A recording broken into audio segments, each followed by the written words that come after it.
Jagannath अभिप्तास unique world को स्वागत। यही वीडियो रे आमे आलोचना करिबा आमर जो 4th MCM हेबाकु जाउछि सेही MCM रे जो भाषा पाठ टिकाटी आपण मानकु डेमो लेसन प्लान भाबे दबार अछि ताकु किपरि प्रिपेयर करिवे एवं तार विषयवस्तु कौन रहिबो एवं सेही लेसन प्लान टी को आपण माने सेथि निमंते कौन कौन शिक्षण सामग्री आपण माने प्रस्तुत करिवे से विषय रे आज आलोचना करिबा। आपण माने देखुछंती बहुश्रेणी पाठ टीका अक्टोबर मास पई विषय रहिछि एठी भाषा श्रेणी देखि पारुछंती शिशु बाटिका प्रथम और द्वितीय श्रेणी पई उद्दिष्ट एठी देखुछंती उद्देश्य शिक्षण कार्य कौन सबु नबा शिक्षण सामग्री कौन नेबा एवं एठी हेडिंग देछि मान निर्धारण प्रतिफलन। देखंतु शिशु बाटिका पई रहिछि उद्देश्य रहुछि अभिनय सह कविता आवृत्ति करिवो कविता गप संबंधी प्रश्नर उत्तर देव बिंदु जोड़िबा छापा कार्य करिवो एही तीनोटी मुख्य उद्देश्य रहिछि। शिक्षण कार्य एथि पई करिबा पिला माने अभिनय सह कविता आवृत्ति करिवे गल्प कथन और आलोचना करिवे बिंदु जोड़ कार्य एवं छापा कार्य करिवे। एथिपाई शिक्षण सामग्री रहिछि शिशु बाटिकार कार्य पुस्तिकार कार्य 34 एहाकु आपण माने 45 पृष्ठारु पाइजिबे। एहा रहिछि शिशु बाटिकार कार्य फर्द तांकु जेउ बही दिया जाइछि कार्य पुस्तिका सेही कार्य पुस्तिका को नेबा। एबे आपण माने देखिबे प्रथम श्रेणी पई उद्देश्य कौन रहिछि अभिनय सह कविता आवृत्ति चित्र गप कविता संपर्कित प्रश्नर उत्तर ल एवं ळ अक्षर चिन्ही पढ़िबे लेखिबे ये रहिछि सांग माने ऊपर दुईटी रहिला आमर ओएलडी पार्ट रहिला ऊपर दुईटी एठी जो ल एवं ळ अक्षर चिन्हट करिबे पढ़िबे लेखिबे ये रहिला आमर डिकोडिंग पार्ट एटा रहिला डिकोडिंग। सेही परि जो बड़ बही कुकुड़ा और कुंभीर गल्प शुणिब और सरल प्रश्नर उत्तर देव ये रहिबो आमर रीडिंग प्लस राइटिंग पार्ट रे जीवो। एथिपाई शिक्षण कार्य कौन कौन नेबा ना अभिनय सह कविता आवृत्ति करिवे डिकोडिंग करिवे ल एवं ळ अक्षर तापरे चित्र गप आधारित आलोचना करिवे एवं उच्च पठन करिवे जहाँकि पारस्परिक भावे रहिछि माने परस्पर उच्च पठन करिवे। एथिपाई आपण मानकु शिक्षण सामग्री दरकार देखंतु पाठ्य पुस्तकर जहाँकि हस खेल रहिछि राजांक भोजी पाठटी को निया जिवो तापरे कविता पोस्टर जो कविता आवृत्ति करिवे कोन ना छुक छुक चाले रेलगाड़ी कविता को निया जिवो तापरे डिकोडिंग पार्ट रे कार्य पुस्तिका निया जिवो जहाँकि सप्ताह 14 पृष्ठा 7 बा सप्ताह 14 जहाँकि पृष्ठा 7 रे रहिछि एवं बड़ बही नबा कुकुड़ा और कुंभीर जहाँकि ये रहिछि आमर प्रथम श्रेणीर बड़ बही आमे नबा। प्रथम श्रेणी पिलांकु मोट 10टी बड़ बही दिया जाइछि एही बही भितरे कुकुड़ा और कुंभीर रहिछि। द्वितीय श्रेणी पाई आमे कौन नेबा देखंतु आमर उद्देश्य रहिछि अभिनय सह कविता आवृत्ति करिबा गप और कविता संपर्कित प्रश्नर उत्तर देबा चित्रर विषय वस्तु को क्रम रे कहिबे एटा पिला माने एही तीनोटी आमर जीव फास्ट पार्ट जहाँकि ओएलडी प्लस राइटिंग रे माने मौखिक भाषार विकास एवं लिखन कार्य रे नेबा। तापर देखंतु अक्त एवं त युक्ताक्षर को चिन्हिबे पढ़िबे एवं लेखिबे एटी आमर जीव डिकोडिंग पार्ट रे सेही परि बड़ बहिरु गप शुणी प्रश्नर उत्तर देबे ये रहिबो आमर रीडिंग प्लस राइटिंग बा पठन और लिखन रे जीव। एथिपाई आपण माने शिक्षण कार्य कौन करिवे ना प्रथमे कविता आवृत्ति हेबो तापरे अक्त एवं अप्त युक्ताक्षर चिन्हट कार्य यह रही डिकोडिंग पार्ट रे एही डिकोडिंग पार्ट रे ही आमे कार्य पुस्तिका आधारित कार्य करिबा तापरे आमर जो रीडिंग एवं राइटिंग बा पठन और लिखन आधारित कार्य रही ସେଠି ଆମେ ଶିକ୍ଷଣ କାର୍ଯ୍ୟକୁ ନେବା ପାରସ୍ପରିକ ଉଚ୍ଚ ପଠନ। ଏଥି ନିମନ୍ତେ ଆପଣମାନଙ୍କୁ କ'ଣ ସବୁ ଶିକ୍ଷଣ ସାମଗ୍ରୀ ପ୍ରସ୍ତୁତ କରିବାର ଅଛି ଦେଖନ୍ତୁ ସାଙ୍ଗମାନେ। ଆମେ କାର୍ଯ୍ୟ ପୁସ୍ତିକା ନେବା ଦ୍ୱିତୀୟ ଶ୍ରେଣୀର, ଯାହାକି ପାଠ 79 ଥଣ୍ଡା ଏବଂ ଗରମ, ଥଣ୍ଡା ଗରମ ପାଠଟିକୁ ନେବା। ଏଥିସହିତ ପାଠ୍ୟପୁସ୍ତକ ହସ ଖୁସି ଯେଉଁ ଅଛି ସେଥିରୁ ଖରା ବର୍ଷା ଶୀତ ପ୍ରସଙ୍ଗ ବା ପାଠଟିକୁ ଆମେ ନେବା। ବର୍ତ୍ତମାନ ଆମେ ଦେଖିବା ସବୁଠାରୁ ଗୁରୁତ୍ୱପୂର୍ଣ୍ଣ ପାର୍ଟଟି ବା ଅଂଶଟି ଯାହା ରହିଛି ଶିକ୍ଷକଙ୍କ ଗତିବିଧି ଯୋଜନା ଭାଷା ପାଇଁ। ଯେହେତୁ ଇଏ ବହୁଶ୍ରେଣୀ ଶିକ୍ଷାଦାନ ଅଛି, ଏଠି ଶିକ୍ଷକଙ୍କ ଗତିବିଧି ବହୁତ ଗୁରୁତ୍ୱପୂର୍ଣ୍ଣ ରହିଛି। ତେଣୁ ଆମେ ଶିକ୍ଷକଙ୍କ ଗତିବିଧି କିପରି ରହିବ ଆମେ ସେଇଟାକୁ ବର୍ତ୍ତମାନ ଦେଖିବା। ଦେଖନ୍ତୁ ସାଧାରଣ କାର୍ଯ୍ୟ ଦେଇଛି, ଯାହାକି ଶିଶୁ ବାଟିକା ପ୍ରଥମ ଏବଂ ଦ୍ୱିତୀୟ ଶ୍ରେଣୀ ପାଇଁ ରହିଛି। କ'ଣ ସାଧାରଣ କାର୍ଯ୍ୟ ନେବା?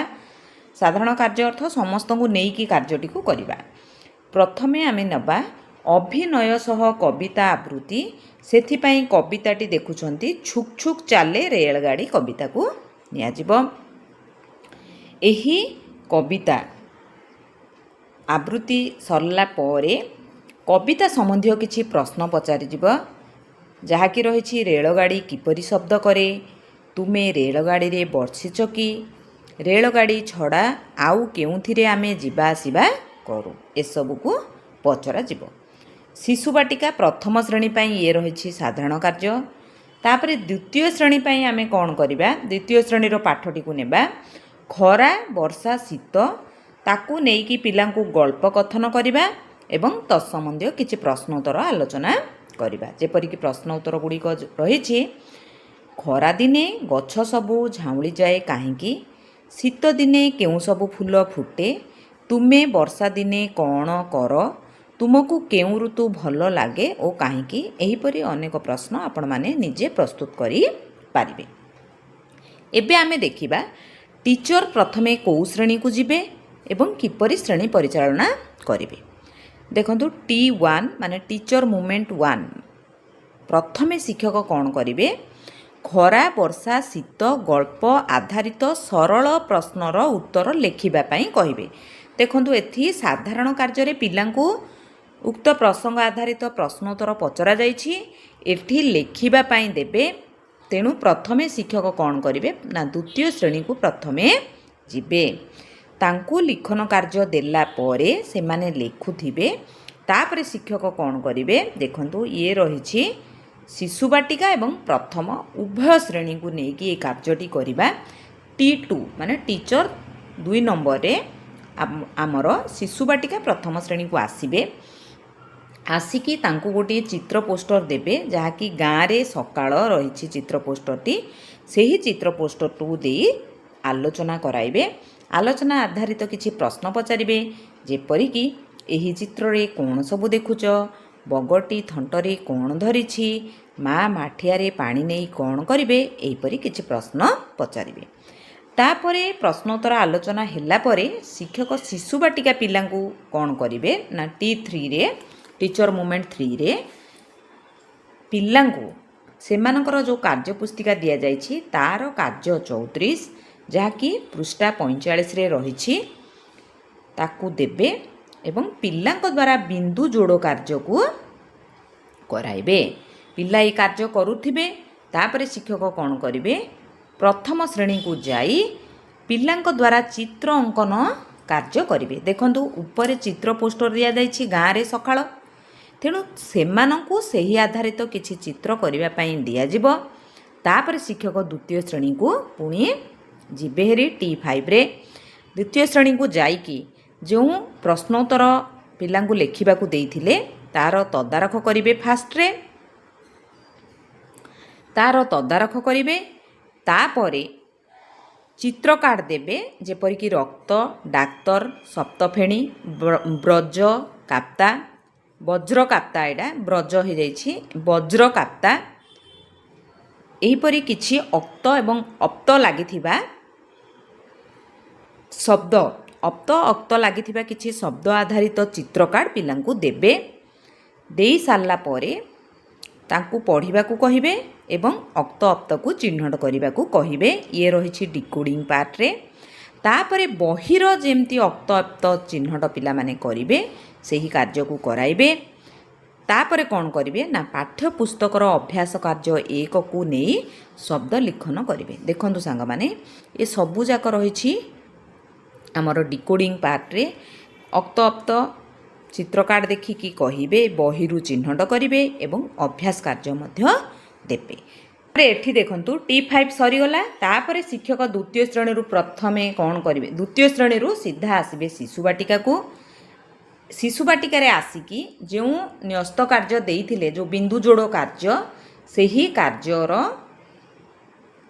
34ର ଦ୍ୱିତୀୟ କାର୍ଯ୍ୟକୁ ନେଇ ରଙ୍ଗ ଦେବେ। ସେ କାର୍ଯ୍ୟଟା ଦେଖିଲେ ଏବଂ ରଙ୍ଗ ଦେବା କାର୍ଯ୍ୟକୁ କରିବେ। ପିଲାମାନେ ପୁଣି ରଙ୍ଗ ଦେଉଥିବେ। ତାପରେ ଶିକ୍ଷକ କ'ଣ କରିବେ ନା ପ୍ରଥମ ଶ୍ରେଣୀକୁ ଯିବେ। ପ୍ରଥମ ଶ୍ରେଣୀର କାର୍ଯ୍ୟ ପୁସ୍ତିକା ଦେବେ, ଯାହାକି ସପ୍ତାହ 14 ପୃଷ୍ଠା 7ରେ ରହିଛି। ସେଠି ଲ ଏବଂ ଳ ଅକ୍ଷର ଚିହ୍ନଟ ଆଧାରିତ କିଛି କାର୍ଯ୍ୟ ଅଛି ଏବଂ ନୂଆ ଶବ୍ଦ ଲିଖନ ଓ ପଠନ ଅଛି। ଇଏ ରହିଛି ଏମାନଙ୍କର ଡିକୋଡ଼ିଂ ପାର୍ଟ। ଏହି କାର୍ଯ୍ୟ ପିଲାଙ୍କୁ ଦେବେ। ଦେଇ ସାରିଲା ପରେ ଶିକ୍ଷକ ପୁଣି ଦ୍ୱିତୀୟ ଶ୍ରେଣୀକୁ ଯିବେ। ସେମାନଙ୍କୁ ଯେଉଁ ଉପରୋକ୍ତ କାର୍ଯ୍ୟ ଦେଇଥିଲେ, ଅକ୍ତ ଅପ୍ତ ଶବ୍ଦ ଚିହ୍ନଟ ବା ଅଭ୍ୟାସ କାର୍ଯ୍ୟର ଲିଖନ କାର୍ଯ୍ୟ, ତାକୁ ତଦାରଖ କରିବେ। ତଦାରଖ କଲା ପରେ କାର୍ଯ୍ୟ ପୁସ୍ତିକାର ଯେଉଁ ପାଠ 79 ରହିଛି ତାହାର ଆଦର୍ଶ ପଠନ ହେବ ଶିକ୍ଷକଙ୍କ ଦ୍ୱାରା ଏବଂ ପ୍ରଶ୍ନର ଉତ୍ତର ଲେଖିବା ପାଇଁ ପିଲାଙ୍କୁ କହିବେ। ପିଲା ପୁଣି ପ୍ରଶ୍ନ ଉତ୍ତର ଏଠି ଲେଖୁଥିବେ। ତାପରେ ଶିକ୍ଷକ କ'ଣ କରିବେ, ଦ୍ୱିତୀୟ ଶ୍ରେଣୀରୁ ପୁଣି ଆସିବେ ଶିଶୁ ବାଟିକା ଶ୍ରେଣୀକୁ। ସେଠି ଆସିକି ପିଲାଙ୍କୁ ଯେଉଁ ରଙ୍ଗ ଦେବା କାର୍ଯ୍ୟ ଦେଇଥିଲେ ତାର ତଦାରଖ କରିବେ ଏବଂ ଉକ୍ତ ସମ୍ବନ୍ଧୀୟ କିଛି ଆଲୋଚନା କରିବେ।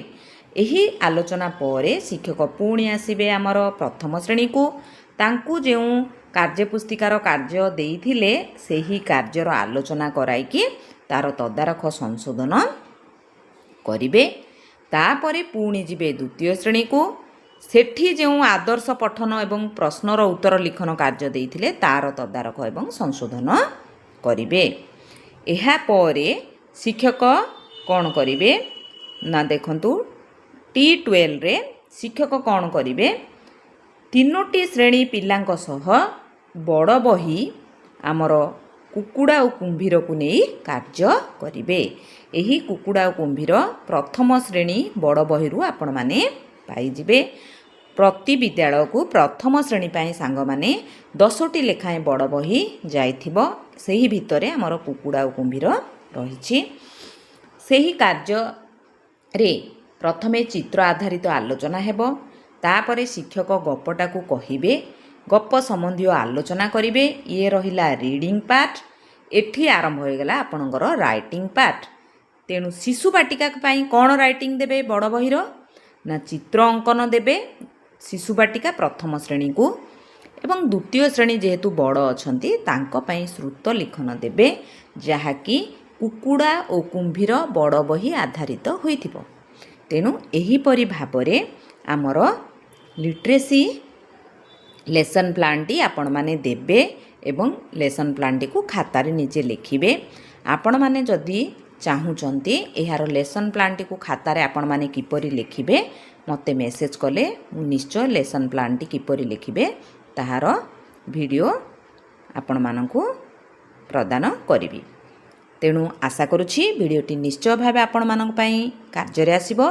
ଯଦି ମୋ ଭିଡ଼ିଓଟି ଆପଣମାନଙ୍କୁ କିଛି ମାତ୍ରାରେ ସାହାଯ୍ୟ କରିଛି ବୋଲି ଭାବୁଛନ୍ତି ଦୟାକରି ଲାଇକ୍ କରିବେ, ସବସ୍କ୍ରାଇବ୍ କରିବେ, ମତାମତ କମେଣ୍ଟ ମାଧ୍ୟମରେ ଦେବେ। ରହୁଛି, ଧନ୍ୟବାଦ, ଜୟ ଜଗନ୍ନାଥ।